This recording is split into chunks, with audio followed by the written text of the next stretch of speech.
श्री वर्धमान स्थानकवासी जैन श्रावक संघ मेवाड़ मुंबई उप संघ डोंबिवली कल्याण चातुर्मास 2026 मंगल प्रवेश की बात करें तो परम पूज्य साध्वी प्रतिज्ञा श्री जी महाराज साहब, पूज्य साध्वी प्राप्ति श्री जी महाराज साहब आदि ठाणा 2 का चातुर्मास प्रवेश कार्यक्रम भारी बारिश के बाद भी हर्षोल्लास के साथ संपन्न हुआ। आपको बता दें कि मंगल प्रवेश कार्यक्रम के पहले महिलाओं ने भव्य कलश यात्रा निकाली, जो रैली के रूप में महावीर के जयकारों के गूंज के साथ साधना सदन पहुंची, जहां धर्मसभा को महाराज साहब ने संबोधित किया। कार्यक्रम की शुरुआत महिला मंडल ने मंगलाचरण और स्वागत गीत से किया। तो इस चातुर्मास प्रवेश कार्यक्रम को सफल बनाने में श्री संघ के सभी पदाधिकारियों और सदस्यगण महिला मंडल ने संपूर्ण सहयोग देकर सहकार्य किया। चातुर्मास प्रवेश में ध्वजारोहण नवकारसी गौतम प्रसादी लाभार्थी परिवार श्री संघ के निर्मला गुणवंजी खिरोदिया परिवार ने लाभ लिया। श्री संघ द्वारा लाभार्थी परिवारों और मेहमानों का स्वागत भी किया गया। कार्यक्रम को सफल बनाने में उप संघ डोंबिवली कल्याण के अध्यक्ष बसंती लाल चपलोत, मंत्री मनोज कागरेचा, कोषाध्यक्ष धर्मेंद्र मादरेचा, महिला मंडल अध्यक्षा वैशाली चपलोत, मंत्री आशा बदामा, कोषाध्यक्ष सीमा सियाल, ट्रस्ट मंडल से चेयरमैन वक्तावरमल सिसोदिया, मंत्री महेंद्र चपलोत, कोषाध्यक्ष जयंतीलाल सिसोदिया, नैवक मंडल अध्यक्ष योगेश पानगड़िया, मंत्री गौतम बाबेल, कोषाध्यक्ष दीपक गोखरू, कन्या मंडल अध्यक्षा निकिता सिसोदिया, मंत्री इश्का सियाल, कोषाध्यक्ष काजल चौहान समेत पूरी कार्यकारिणी का सहयोग रहा। तो इस कार्यक्रम में शामिल प्रमुख लोगों में मेवाड़ संघ मुंबई के महामंत्री प्रकाश जी नाहर, उपाध्यक्ष सुरेश जी सिंघवी, उप प्रमुख ओमकार जी बंबोरी, मेवाड़ महिला मंडल मुंबई से मंजू सिंघवी, पिंकी नाहर, आशा खिरोदिया की खास मौजूदगी रही। इसके अलावा सभी 34 उपसंघों से आए लोगों के साथ साथ मुंबई से बाहर आए हुए मेहमान भी इस कार्यक्रम में शिरकत किए। इस पर देखिए मौरा स्थान के संपादक रितेश पाठक की एक खास कवरेज।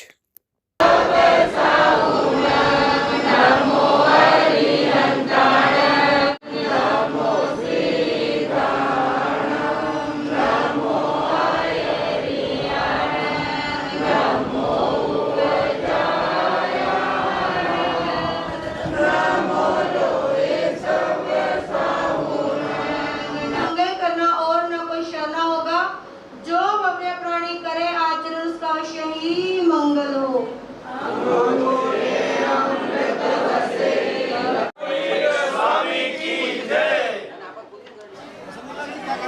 महामंगल प्रवेश हुआ है, तो महासंघों का एक अद्भुत भारी भरकम बारिश के बावजूद भी एक उत्साह है।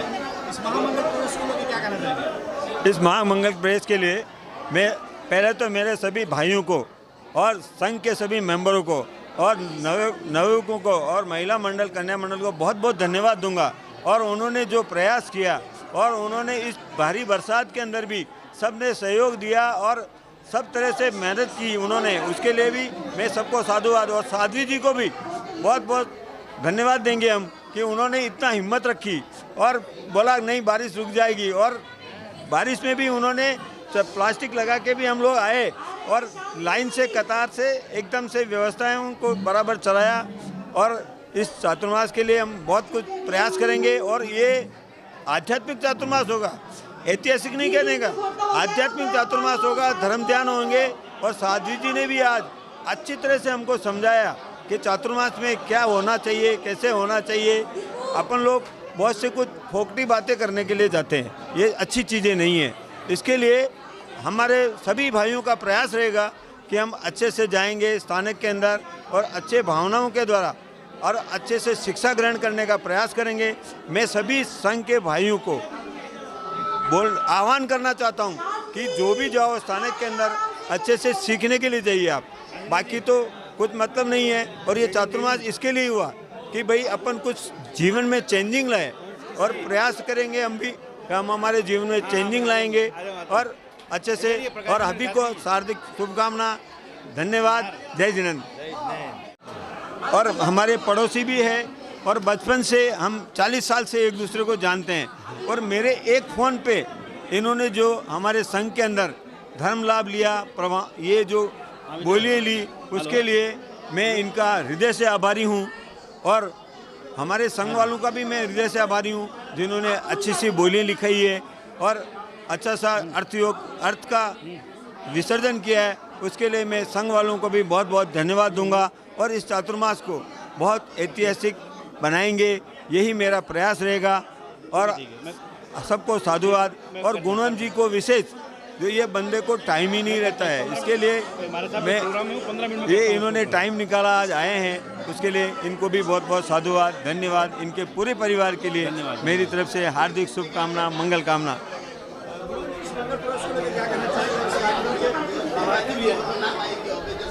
मैं पहले तो डोंबिवली श्री संघ का मैं खुद भी सदस्य हूँ, डोंबिवली कल्याण संघ का मैं खुद सदस्य हूँ। तो ये चातुर्मास जो यहाँ जिन लोगों ने चातुर्मास यहाँ लाया उनका मैं बहुत बहुत आभार व्यक्त करता हूँ। और ये चातुर्मास इतना ऐतिहासिक होने वाला चातुर्मास है क्योंकि साध्वी जी, प्रतिज्ञा जी और प्राप्ति श्री जी महाराज साहब का हमने जो आज पहली बार मैंने उनको देखा और उनको सुना है, तो उनका जो तरीका है समझाने का और बात करने का जो तरीका है, उससे मुझे लगता है कि लोगों में एक नई चेतना आएगी और एक नया उत्साह संचार होगा। क्योंकि उनमें जो उन्होंने जो आज बताया कि मनुष्य जीवन में अपने को कहाँ तक रहना चाहिए और कैसा करना चाहिए, उसके लिए मैं साध्वी जी का भी बहुत बहुत आभार व्यक्त करूँगा कि उन्होंने आज इस एक छोटे से थोड़े से टाइम में लोगों को बहुत बड़ा संदेश दे दिया है कि अपना चातुर्मास किस ओर जाने वाला है और किस तरह सक्सेस होने वाला है। तो मैं उनका आभार व्यक्त करता हूं और डोंबिवली संघ के अध्यक्ष बसंती लाल जी और उनकी पूरी टीम का भी आभार व्यक्त करता हूं कि इतनी बारिश होने के बावजूद भी इतनी शानदार व्यवस्थाएं उन्होंने की।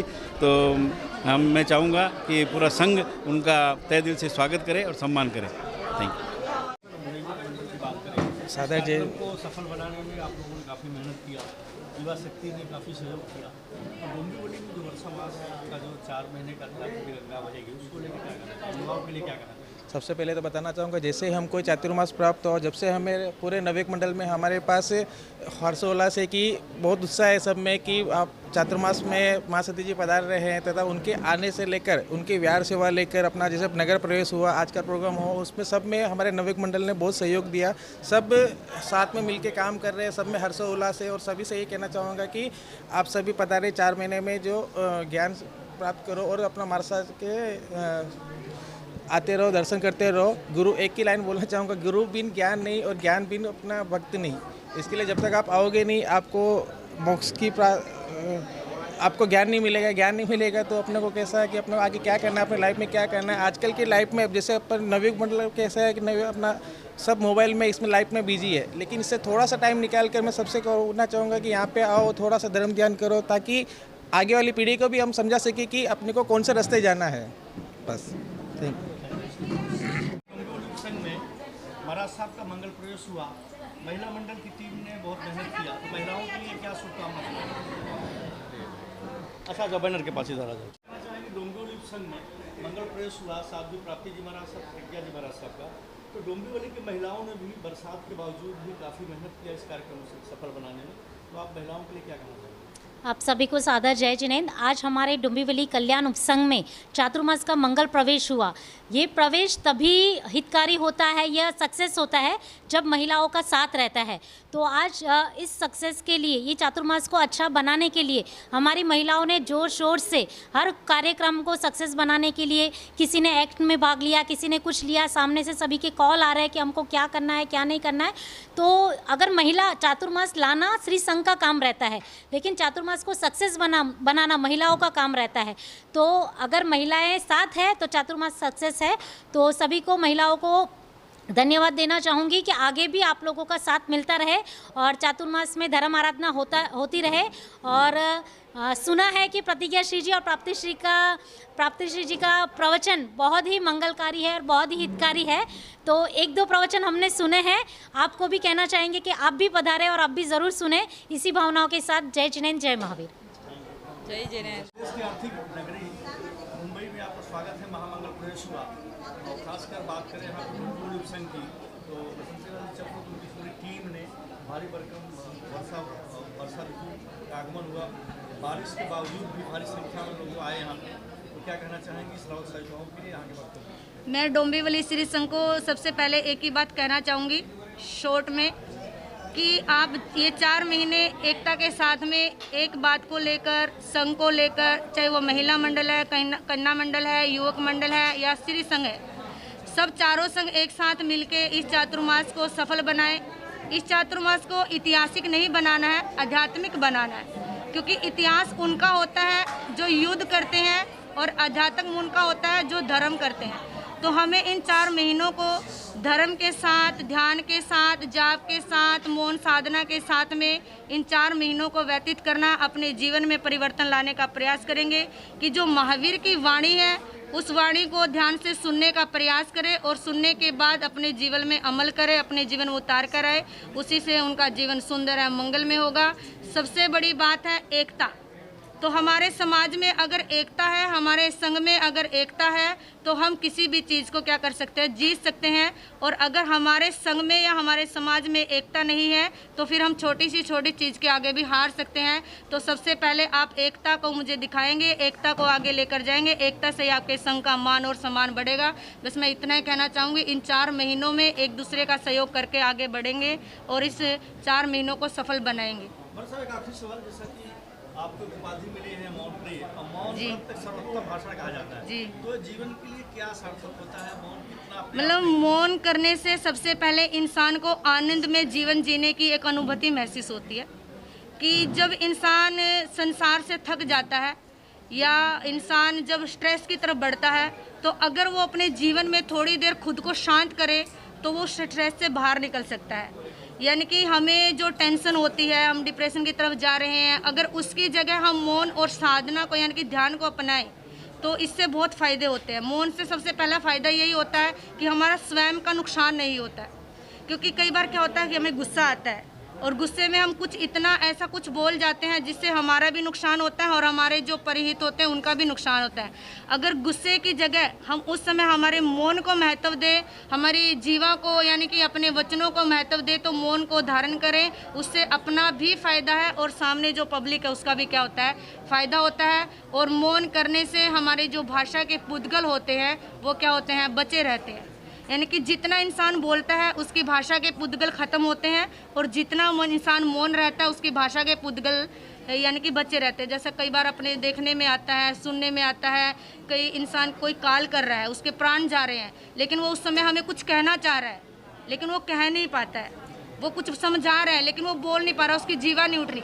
तो उसका मतलब ये है कि वो अपने पहले के समय में यानी कि जब उसका जीवन चल रहा था उस जीवन की यात्रा में वो इतना बोल लिया कि अंतिम समय में बोलने के लिए उसके पास शब्द नहीं है। तो इसलिए मौन का होना हमारे जीवन में ज़रूरी है। अपनी भाषा को जितना बचाएंगे उतनी ही भाषा हमारे लिए महत्वपूर्ण है। तो मौन हर एक इंसान के जीवन में होना चाहिए। सबसे बड़ी बात, मौन करने से संतुष्टि मिलती है, जो मैंने महसूस की है। यानी कि जब सबसे थक जाओ तो मौन की तरफ बढ़ो, आपको एक आनंद में जीवन खुद ब खुद महसूस होगा। ये मौन का सबसे बड़ा महत्व है, क्योंकि महावीर ने भी 12.5 साल मौन करके ही स्वयं को जीता है और साधु को भी मौन करना ही सबसे श्रेष्ठ होता है। ऐसे तो हर किसी इंसान को करना चाहिए, लेकिन अगर हम पूरा दिन नहीं कर सकते, उसका पूरा पालन नहीं कर सकते, तो दिन में 1 घंटा, 2 घंटा, 3 घंटा, जैसे भी स्वयं को सही लगे वैसा हमें मौन साधना करनी चाहिए, मौन करना चाहिए। ये अपने जीवन का एक पार्ट होता है, इसको अपने जीवन से जोड़ कर रखना चाहिए।